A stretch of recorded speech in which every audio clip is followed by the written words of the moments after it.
Hey everybody, Jason Burmis here, and I wanted to do one final wrap up of Bilderberg 2019. What did we learn? What did we see in literally the day following the conference from some of the hard-hitting big players, especially the people you see to the side to me, Kushner and Pompeo, who I think were extremely important in this meeting. Now, I wanted to read to you an entire article by Charlie Skelton. Now, I interviewed Charlie for News for a Change, the secondary channel for We Are Change. Rather in-depth interview just as he was writing his first article and covering the event. He had just flown in. We'd gotten together on Twitter. I think it was about 3-something a.m. my time, maybe even beyond that. Maybe a little bit earlier. I had sent him a list, a document that I had created of every single member, guys, and their photographs. So in the order of the list, I had gone through and I had grabbed everybody. There's Stacey Abrams. I mean, I do this so that they can recognize them on the ground much quicker. Obviously, Luke, Dan Dix. It was a real big team effort down there. So, going through these power players, putting faces to names, something that was extremely important. And Charlie Skelton is really one of the greatest journalists of our times. Let me repeat that. He is one of the greatest journalists of our times. There aren't a lot of people out there that are continuing to go after the status quo, period. They're not, all right? They're not doing it. There aren't a lot of people out there that have now spent a decade covering this fairly, whether that's mainstream or alternative media. And we'll get to the alternative media in a minute. But not only are his pieces insightful, name-dropping, telling you who's there, all important stuff, right? But they're funny. Okay, so let's read this. Bilderberg ahoy, Pompeo and Kushner join the Billionaire Boat Club. From Swiss shore, the rich and mighty and select discreet reporters could be seen enjoying the annual secretive summit. And there's Pompeo with his arms stretched out. Our secretary of I'm losing it right now. I'm losing it right now. Jesus, the Secretary of State. My goodness. Bathed in the late afternoon, U.S. Secretary of State Mike Pompeo boarded a steamboat on Lake Geneva. He was there for drinks and nibbles with the King of Holland and the head of NATO. A glamorous end to a busy day at the Bilderberg Summit. Representing the White House, Jared Kushner wore a beatific smile as he strode towards the boat, thinking perhaps of how best to sell a war with Iran over a glass of Frascati. I hope I said that correctly. And we're going to talk about Kushner, his statements after this, him talking about Palestine still not being able to govern themselves. Gee, Jared, when are they going to be able to govern themselves? Security at the wharf was drum tight amid a sea of Secret Service personnel. Pompeo was accompanied by the U.S. ambassador to Switzerland, Ed McMullen. The pair looked keen to continue the geopolitical strategizing over canapes. The Secretary General of NATO, Jens Stoltenberg, who flanked by heavily armed bodyguards as he strode along the jetty. He also attended the last 3 Bilderberg meetings, turning up for informal discussions with a watchful squad of security and staff. Officers aboard a Swiss police launch scoured the waterfront for trouble. Nothing broke the golden calm apart from lone voice from the quayside that advised Pompeo in French that he should play more tennis as he seemed to be looking a little overweight. That was the gist of it, at least. So again, he throws in a little humor here. But look at all these pictures. There's Doffner. Luke was able to get a pretty good interview with Doffner amongst the many, many, many Bilderberg members that he was confronting, among Eric Schmidt and others. Peter Thiel, Karp, many, many others, but Doffner actually stopped and talked. Up on deck, King William Alexander of the Netherlands, and that's the blonde gentleman surrounded by the other 3, by the way, chatted to James O. Ellis, a former head of U.S. Strategic Command, now a director of Lockheed Martin. A Netflix board member squeezed past on his way to the bar. For the Dutch king, to be seen networking with Lockheed Martin at Bilderberg might not be the best look. I wonder why it's not the best look. In the 1970s, a lobbying scandal involving the company, involving Lockheed Martin, guys, caused his grandfather, Prince Bernard, to resign his public offices. Prince Bernard, one of the founders, one of the steering members for many years. Remember, nepotism is part of this Bilderberg thing. Decades later, Bilderberg's heady mixture of senior public officials, lobbyists, and investors discussing policy behind closed doors remains hard to defend on transparency grounds.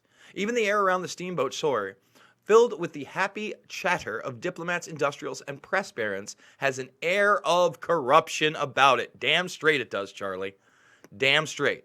Although that might just be the Gary Puffs. At the ship's stern, a former chief executive of Google, Eric Schmidt, broke off from chatting to a CEO of the French finance giant AXA to take snaps of a lake.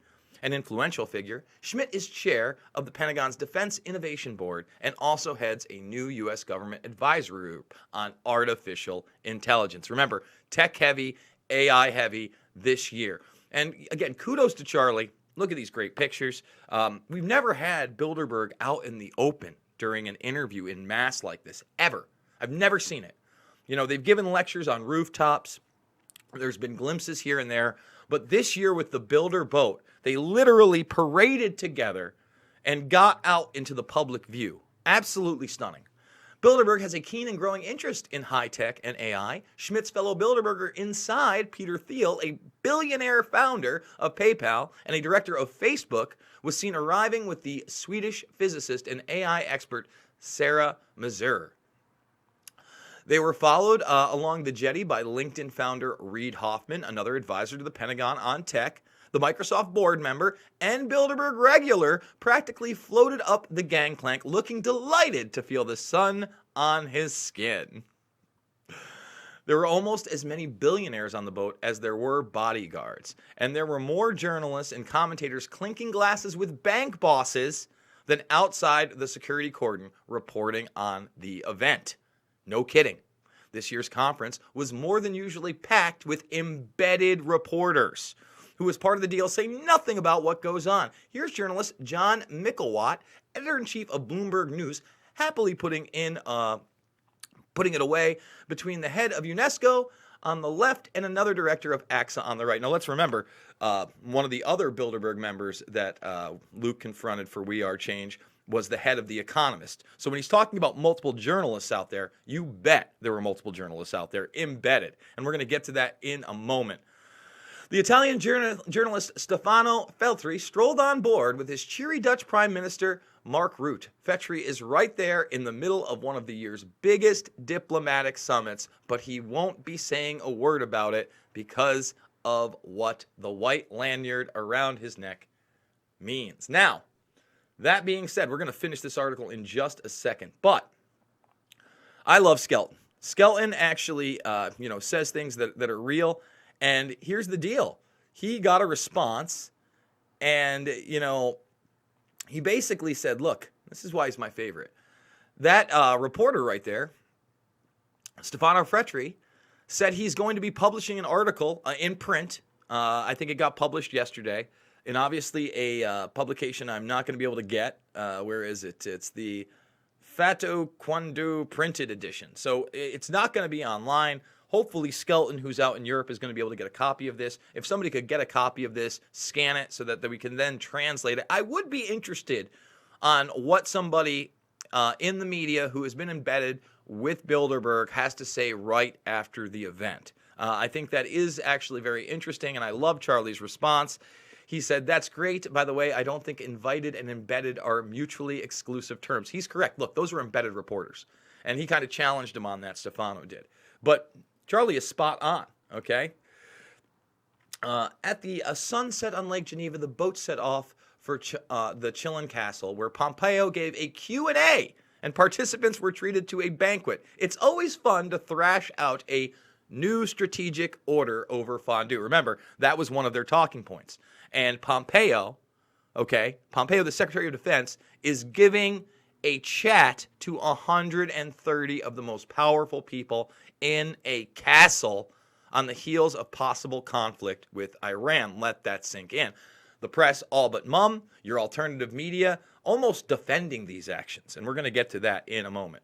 In all, it was a bit eerie watching such relaxed, twinkly drink party in the context of a conference featuring so many Pentagon officials and advisors and NATO strategy chiefs. A large chunk of the agenda had a military flavor, the weaponization of social media, cyber threats, even the importance of space. A couple of weeks ago, Stoltenberg announced that NATO is about to announce a new space policy. Another glass of champagne?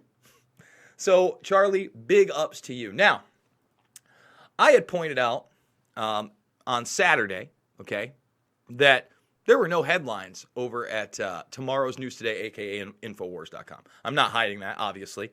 And there wasn't. I screenshotted it. 0 things came up on the day. They barely talked about Kushner. They barely talked about Pompeo, if they talked about him at all. They made it about a leftist event. It was absolutely ridiculous. Okay, I'm sick of the partisan nonsense.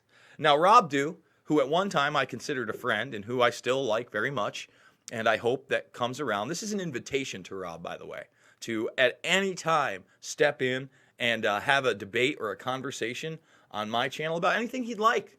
I'm certainly not going to be nasty about it, but as you can see, Dew's response a day or two later was, "Stop being a cuck, Burmis. There are pizzas that need to be made."